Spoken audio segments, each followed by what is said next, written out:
தமிழ் மக்களுக்கு வணக்கம். இந்த காணொளி முக்கியமாக எதற்காக பகிரப்படுது அப்படின்னா, சமீப நாட்களாக சமூக வலைதளங்கள்ல அது மட்டும் இல்லாம சமூக வலைதளங்களை கடந்து பொதுவெளியிலயும் பார்த்தீங்கன்னாக்க, ஒரு முக்கியமான விஷயம் பேசப்படுகிறது. அது என்ன அப்படின்னாக்கா, நடிகர் விஜய் அவருடைய கட்சி. அந்த கட்சி யாருடன் கூட்டணி வைக்கப் போகிறார்கள்? அல்லது தனித்து போகப் போகிறார்களா? அவர் தலைமையில் யாரெல்லாம் கூட்டணியில் சேரப் போகிறார்கள்? இப்படியான விவாதங்கள்லாம் ஒரு புறம் இருக்க, அவருக்கு எதிரான விமர்சனங்கள் என்பது தனிப்பட்ட விதமாக மாறி வருகிறது அப்படின்றத நம்ம பார்க்குறோம். ஆரம்பத்திலிருந்தே அப்படித்தான் இருந்திருக்கிறது. இப்பொழுது அது மேலும் அதிகரித்திருக்கிறது அப்படின்றத நம்மால பார்க்க முடிகிறது. முக்கியமாக சமூக வலைதளங்கள்ல பார்த்தீங்கன்னாக்க, அவர் மீதான தனிமனித தாக்குதல் அப்படின்றது அதிகரித்திருக்கிறது அப்படின்றத நம்மால பார்க்க முடிகிறது. இதில பிரதான கேள்விகளை கேட்பதற்கு முன்னர் சில நிலைப்பாடுகளை நான் தெளிவுபடுத்திடுறேன். 1, நான் அதிமுகவுடைய ஆதரவாளன். அதிமுக ஆட்சிக்கு வர வேண்டும் என்று உழைக்க வேண்டும் அப்படின்றத மட்டுமே நோக்கமாக வைத்து பயணிக்கக்கூடியவன். ஸோ இது ஒரு பக்கம் வச்சுருவோம். விஜயை பற்றி இப்பொழுது நான் பேசுவதற்கான காரணம் என்ன அப்படின்னா, திமுக கையாளுகின்ற யுக்தியை நாம் எல்லோரும் புரிந்து கொள்ள வேண்டும் என்பதற்காக இந்த காணொளி. அவ்வளவுதான், வேற ஒன்றும் கிடையாது. விஜய்க்கான அட்வொகேட்டாக நான் இங்கே வரல. விஜய்க்கு நற்சான்றிதழ் கொடுக்க வேண்டிய அவசியமும் எனக்கு கிடையாது. ஆனால் அவர் ஒரு கட்சியை ஆரம்பிக்கிறார் என்றால், அந்த கட்சியை முன்னெடுத்துச் செல்கிறார் என்றால், அவர் அந்த கட்சியை என்னென்ன வகையில் முன்னெடுத்துச் செல்கிறார் என்பதனை பார்த்து, உள்வாங்கி, கவனித்து, அதற்கு பின்னால் விமர்சனங்களை வைப்பது என்பது வேறு. அவர் கட்சியை ஆரம்பித்து விட்டார் என்பதற்காகவே விமர்சனம் வைப்பது என்பது வேறு. இதில முன்னதை யார் செய்திருக்கிறார்கள் என்றால், அதிமுக செய்திருக்கிறது. அவங்க என்ன சொல்றாங்க? திரு எடப்பாடி பழனிசாமி அவரிடம் இது பற்றி கேள்வி வைக்கப்படுகிறது. அதற்கு அவர் தெளிவாக ஒரு பதிலை சொல்கிறார். என்ன சொல்கிறார் என்றால், நம்ம விஜய் அவர் இப்ப தான் கட்சி ஆரம்பிச்சிருக்காரு. கட்சி ஆரம்பிச்சு இப்ப தான் 2, 3 மாநாடு, ஒரு மாநாடோ என்னமோ பேசியிருக்காரு. இன்னொரு பொதுக்கூட்டம் பேசியிருக்காரு. இப்ப தான் பேச ஆரம்பிச்சிருக்காரு. போக போக தான் அவருடைய முழு கொள்கை வரைவு என்ன, அவர் எதன் அடிப்படையில் அரசியலை முன்னெடுக்கப் போகிறார் என்பதெல்லாம் நமக்கு தெரிய வரும். அப்பொழுது தான் விமர்சனம் வைக்க முடியுமே தவிர, இப்ப எதுவும் சொல்றதுக்கு இல்ல. யார் வேண்டுமானாலும் அரசியலுக்கு வரலாம் என்பதனை கடந்து வேறு எதுவும் சொல்வதற்கு இல்லை என்பதனை பதிவு செய்கிறார். இது ஒரு ஆக்கப்பூர்வமான எதிர்க்கட்சிக்கு அழகு. ஒரு கட்சி வருகிறது என்றால் வரவேற்றுட்டு போங்க. யார் வேண்டுமானாலும் வரலாம். உங்களுக்கு என்ன பட்டா எழுதி குடுத்துருக்கா? நீங்கள் தான் கட்சி வச்சு நடத்த வேண்டும். வேறு யாரும் கட்சி வைத்து நடத்தக்கூடாதுன்றதாவது பட்டா எழுதி கொடுக்கப்பட்டிருக்கா என்றால் இல்லை. சரி. அடுத்து இவங்க என்ன பண்றாங்கன்னா, இவங்களுடைய யூடியூப்ல பயணிக்கக்கூடிய நபர்களை வைத்து, இவங்க பெரியார் எங்கும் பெரும் நெருப்பு, பெரியார் என்னும் பெரும் அரக்கன் இப்படின்லாம் இவங்க ஒரு தலைப்பை வைத்துக்கொண்டு ஒரு 50 பேர உட்கார வைக்கிறது. ஒரு ஹால்ல ஒரு 50 பேர உட்கார வைக்கிறது. அதில ஒரு 4 பேர கன்னா பின்னான்னு பேச வைக்கிறது. அசிங்க அசிங்கமா பேச வைக்கிறது. இந்த அசிங்க அசிங்கமா பேச வைக்கக்கூடிய வீடியோக்களை பரப்புவது.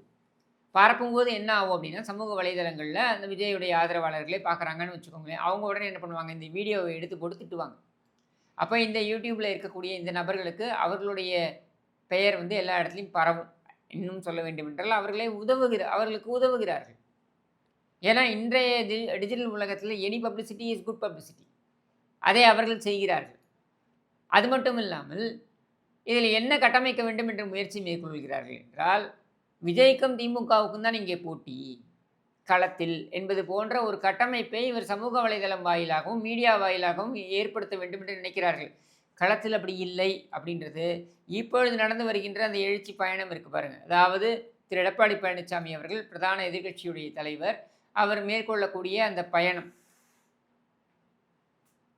மக்களை காப்போம், தமிழகத்தை மீட்போம் என்கிற அந்த பயணம் இருக்கு பாருங்க. அந்த பயணத்தில் வரக்கூடிய மக்களுடைய ஆதரவு, அந்த பயணத்திற்கு கூடக்கூடிய கூட்டங்கள், இதையெல்லாம் பார்க்கும் பொழுது, களம் என்பது வேற, சமூக வலைதளம் என்பது வேற அப்படின்றது நமக்கு நன்றாக புலப்படுகிறது. அதுக்காக சமூக வலைதளத்துக்கு முக்கியத்துவமே இல்லை நம்ம சொல்ல போறதில்ல. சமூக வலைதளங்களுக்கும் முக்கியத்துவம் இருக்கிறது. ஆனால், அதற்கு என்று ஒரு அளவுகோல் இருக்கு.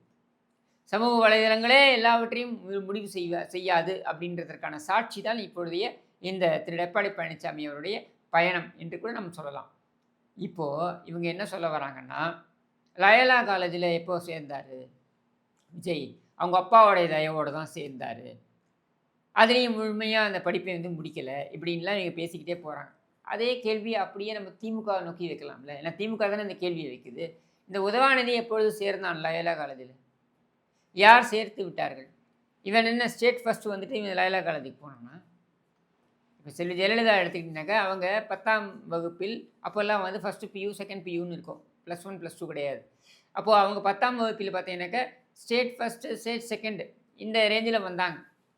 இந்த ரேஞ்சில் வந்ததுனால அவங்களுக்கு ஸ்டெல்லா மேரிஸில் அட்மிஷன் கிடைத்தாலும் கூட அவங்க அங்கே போயிட்டு அவங்க பாதியிலேயே விட்டுறாங்க. அதாவது போயிட்டு சில நாட்கள்லேயே விட்டுறாங்க அவங்க குடும்ப சூழ்நிலை காரணமாக. ஆனால் ஸ்டாலினோ அல்லது உதவாநிதியோ இந்த மாதிரி பெரிய அப்படியே மெச்சத்தக்க மதிப்பெண்களை பெற்று அதன் அடிப்படையில் காலேஜுக்குள்ளே நுழைந்தார்களா? ஸ்டாலின் அப்போ வந்து அவங்க அப்பா வந்து அரசியலில் இருக்கார். திமுக அப்போ ஆட்சியில் இருந்திருக்கலாம். அதன் அடிப்படையில் உதவாநிதியை கொண்டு போய் சேர்த்துருக்கலாம் லயோலாவில்.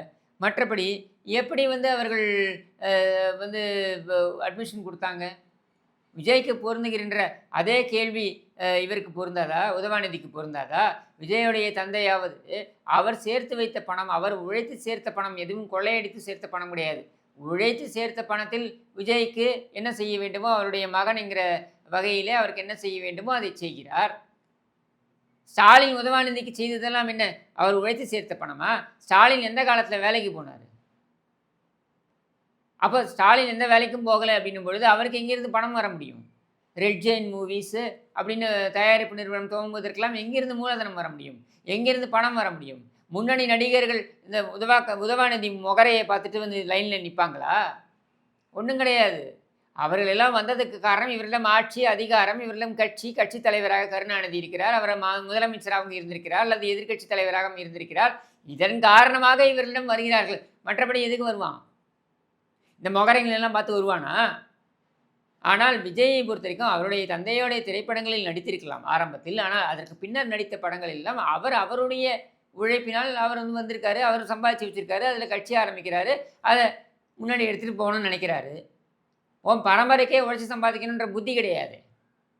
திமுக தலைமை பதவியில் இருக்கக்கூடிய இந்த கருணாநிதி குடும்பம் இந்த பரம்பரைக்கு உழைத்து சம்பாதிக்க வேண்டும் என்கிற எண்ணமே கிடையாது. ஊரை ஏய்ச்சி ஊரை திருடி பிழைக்கின்ற கும்பல் தானே இந்த கருணாநிதி கும்பல். கட்சியும் யாரதோ ஒரு கட்சி ஆட்டையை போட்டது தானே. உங்ககிட்ட இருக்க பணமும் எங்கே ஊரை அடித்து கொள்ளையடித்து வைத்திருக்கின்ற பணம் தானே. அப்போ இதையும் அதையும் ஒப்பிட முடியுமா? ஆனால் அவரின் மீது தனிப்பட்ட விதத்தில் தாக்குதல் என்னன்னாக்கா அவர் யாரும் வந்துடக்கூடாது. இவர்களை தவிர்த்து, அதாவது தமிழ்நாடு என்பதே பட்டா போட்டு கொடுக்கப்பட்டு விட வேண்டும். யாருக்கு அப்படின்னாக்கா இந்த ஸ்டாலின் குடும்பத்திற்கு, இந்த கேடுகட்ட கருணாநிதி குடும்பத்திற்கு பட்டா போட்டு கொடுக்கப்பட வேண்டுமா. அதுக்கு எதிராக யாரும் வந்து விடக்கூடாதாம். இதற்காக நான் விஜயோடைய அரசியலை ஏற்கலை அதெல்லாம் ஒரு பக்கம் வச்சுருவோம். அதில் நமக்கும் சில விமர்சனங்கள் இருக்குது, அதெல்லாம் ஒரு பக்கம் வச்சுருவோம். அது என்ன தனிப்பட்ட தாக்குதல்? நீங்களாம் என்ன உத்தம சீலர்களா? உங்கள் பெட்ரூம்குள்ளே நுழைஞ்சால் தானே உங்கள் அசிங்கமெல்லாம் வெளில வரும். அப்படி பேச ஆரம்பிக்கணும்னா கருணாநிதி குடும்பம் பற்றி பேசணுன்னாக்கா எவ்வளவு கேவலங்கள் இருக்கின்றன.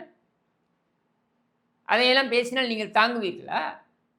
அது என்ன மற்றவர்கள் என்றால் அசிங்கமாக பேசுவது, தனிப்பட்ட விதத்தில் தாக்குவது, ஏன் உங்களுக்கு நேரடியாக மோதுவதற்கு உங்களால் முடியவே முடியாதா?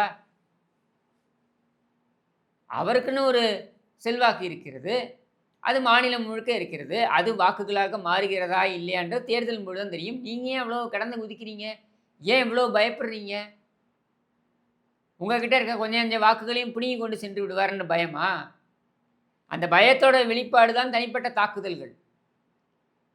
அப்போ இந்த தாக்குதல்களுக்கு விஜயுடைய கட்சியினர் பதில் சொல்ல வேண்டுமா என்றால் இந்த யூடியூபர்களுக்கெல்லாம் நீங்கள் பதில் சொல்ல வேண்டிய அவசியம் கிடையாது. நீங்கள் பதில் சொல்ல வேண்டியது அல்லது கேள்வி கேட்க வேண்டியது யாருக்கு? நீங்கள் பதில் சொல்லக்கூட வேண்டாம். கேள்வி கேட்க வேண்டியது யாருன்னா இந்த ஸ்டாலினையும் இந்த உதவாநிதியும் இந்த கேடுகட்ட ஆட்சியும் தான் நீங்கள் கேள்வி கேட்க வேண்டுமே தவிர்த்து இவர்களுக்கெல்லாம் பதில் சொல்லி நீங்கள் இவர்களை பெரிய ஆளாக்கக்கூடாது அப்படின்றத ஒரு கோரிக்கையாகவே வைத்து விடைபெறுகிறேன். நன்றி, வணக்கம்.